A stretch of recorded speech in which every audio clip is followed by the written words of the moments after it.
So, I want to try to explain a little bit about how I wound up in the situation I'm in because I know some people come to my channel and they're like, why are you even here? What is the point? So, on YouTube, there's different channels, obviously. There's reaction channels, there's book channels, there's fitness channels, food channels. If you can think of it, there will be a channel for it. There's probably a channel dedicated just to friend out there somewhere that I'm going to find one day.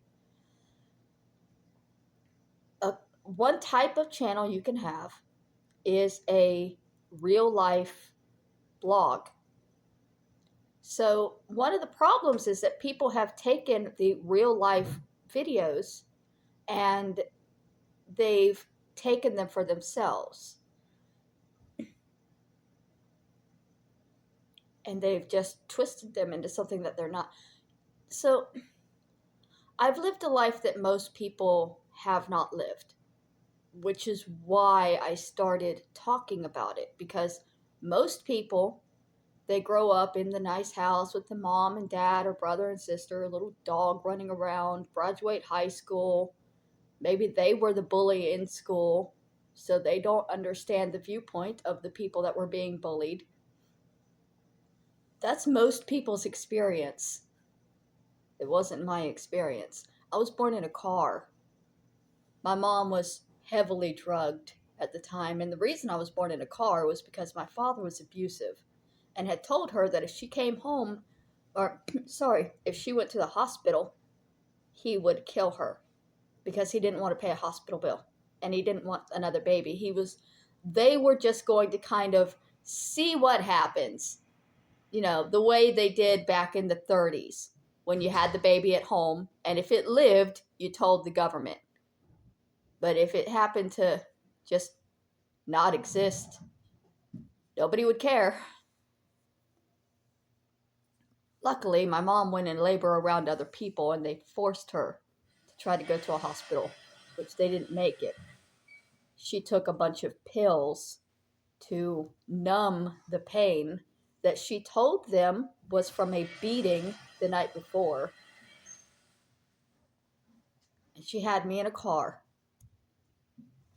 And then I was life flighted to a hospital. And my grandmother took me just after I got home because my mother was not capable of taking care of me at all. So the first 6 months of my life, I stayed with my grandmother. And then being brought back, I was constantly reminded, that's not your mother. These people also do not want you.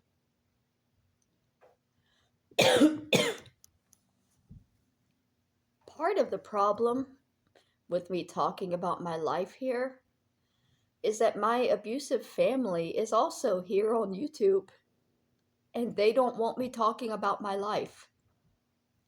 So they have been making things very difficult because now it's a conspiracy of what I've actually done and what I've actually been through, because I say this and my family says she's lying. And then I say this and I prove this and my family says, yes, but she's lying. Okay, yes, but she's still lying. We're not going to specify what she's lying about at this point, but we promise you she's lying. And it's just, it goes on and on because it's my life.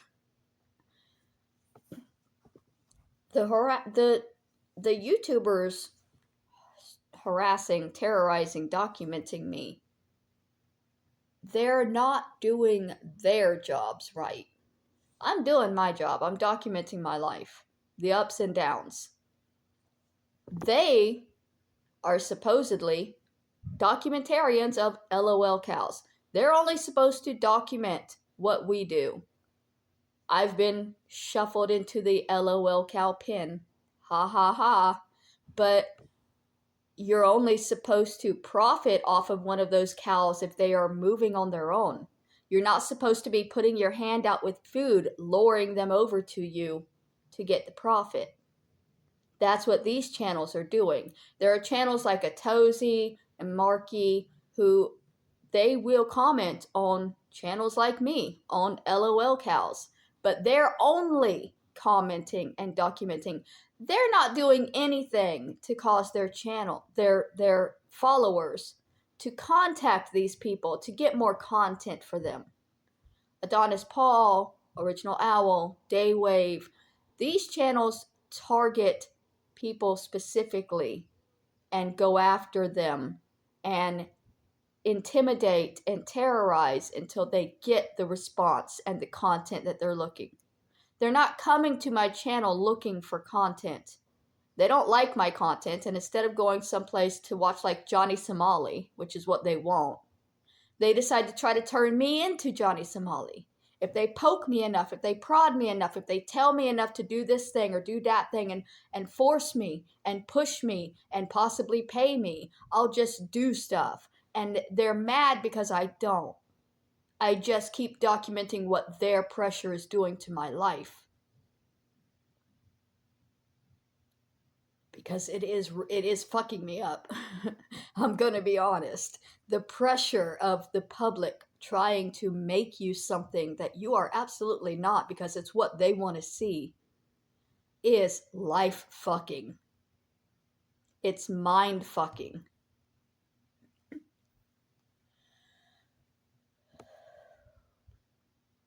But for those of y'all asking why I'm even here, it's because I've lived a fucked up life and I wanted to document it.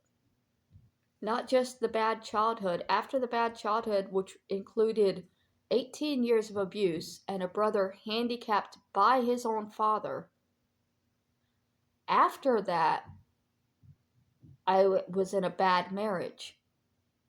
And then I was witness to a murder. And then I had a period of drugs and alcohol. And then I was homeless. It's a whole story. It's not just the first 18 years. This was supposed to be documenting the upswing. This was supposed to start off when I got my housing and I started working my way up the ladder to being a human being. It went wrong because my abusive family is right here on YouTube doing everything they can to stop me from moving forward. And I'm doing everything I can to keep moving forward without just giving up. Because I know that's what a lot of people say. Well, just go. You don't have to post on YouTube. You could just give up. And then they win. And they're doing it wrong. So they shouldn't be allowed to win. I'm not saying that you shouldn't, if you want to document people that you think are funny or crazy, okay, but when you're actively contacting them to make them act crazy so that you can document it, there's a difference. What you're doing is wrong. The crazy person has much less control than you do. And you're choosing to poke and prod at them because it's funny and you get money when it happens. Left to my freedom, I will wander off into a corner by myself. But constantly being poked and prodded and enticed makes it much more difficult to stay on the course and keep going and not veer off into complete insanity land. Because I know what's true. But my family being here contradicting every single thing I say makes it hard for everybody else to know what's true. And there's a lot of people out there that do know the truth and that are not allowed to talk about it because this group interferes. It's not a situation where people can just openly speak out and say, I knew this family because this group is watching and they will attack. And the people who know me and know my life are aware that they will attack because they saw the first round of it 5 years ago when people spoke out and said, we know she's telling the truth. And they were attacked into silence. This is not a normal situation at all. And one day, somebody's going to see it. It's going to be a book. It's going to be a movie. And they are not going to like the way that they're portrayed. Because this is some fucked shit.